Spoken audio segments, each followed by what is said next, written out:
ఐదుగురు తెలంగాణ మంత్రులు ఒకే రోజు పర్యటించారు. 54 కోట్ల వ్యయంతో 27 చెరువుల కింద 24,000 ఎకరాల ఆయకట్టు సాగులోకి తెచ్చేందుకు మంచుకొండ ఎత్తిపోతల పథకానికి మంత్రులు భట్టి విక్రమార్క, తుమ్మల నాగేశ్వరరావు, పొంగులేటి శ్రీనివాసరెడ్డి, ఉత్తమ్ కుమార్ రెడ్డి, కోమటిరెడ్డి వెంకటరెడ్డి కలిసి శంకుస్థాపన చేశారు. ఈ సందర్భంగా ఉగాది లోపే ఈ ప్రాజెక్టును నిర్మించబోతున్నామని, తక్కువ ఖర్చుతో ఎక్కువ ఆయకట్టుకు నీరివ్వాలనే తమ ప్రభుత్వం ముందుకు వెళ్తోందని మంత్రి ఉత్తమ్ తెలిపారు. అలాగే తెలంగాణ రైతాంగానికి ఇవ్వాల్సిన రైతు భరోసాతో పాటు రేషన్ కార్డుల్ని కూడా ఇవ్వబోతున్నట్లు ఉత్తమ్ తెలిపారు. మంత్రి తుమ్మల మాట్లాడుతూ ఖమ్మం జిల్లా పచ్చగా ఉంచేలా అన్ని సాగునీటి ప్రాజెక్టులు పూర్తి చేసే అవకాశం తనకు దక్కిందని ఆనందం వ్యక్తం చేశారు.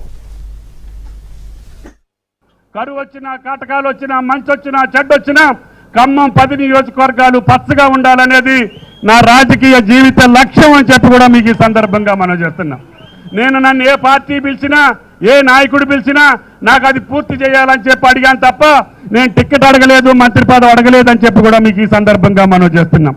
అందుకనే కాంగ్రెస్ పార్టీ నన్ను హక్కును చేర్చుకుంది. మీరు పెద్దగా బ్రహ్మాండంగా జిల్లాని గెలిపించారు.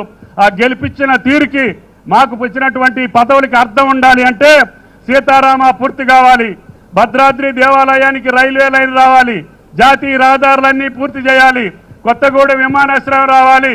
ఖమ్మం జిల్లా గిరిజన జిల్లా అయినా, అటవీ జిల్లా అయినా అన్నీ తెలిసినటువంటి జిల్లా, అన్ని పార్టీల్ని కలగలుపుకొని ముందుకు పోగలిగినటువంటి జిల్లా, ఎంతో మంది పోరాట యోధుల్ని ప్రసాదించినటువంటి జిల్లా, పోరాటాల గడ్డ ఖమ్మం కిల్లా.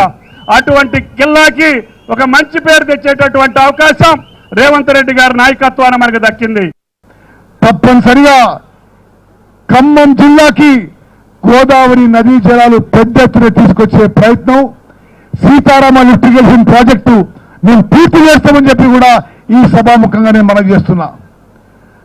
అదేవిధంగా మరి మన ప్రభుత్వం అనేక విషయాల్లో ముందుకు పోతున్న విషయం కూడా మీకు మనవి చేస్తున్నా. ఈరోజు ఉమ్మడి ఖమ్మం జిల్లాలో రైతు భరోసా ఎకరాకి 12,000 రూపాయలు ఆ స్కీమ్ యొక్క ప్రారంభ కార్యక్రమం, సమన్వయ కార్యక్రమం నిర్వహించారు.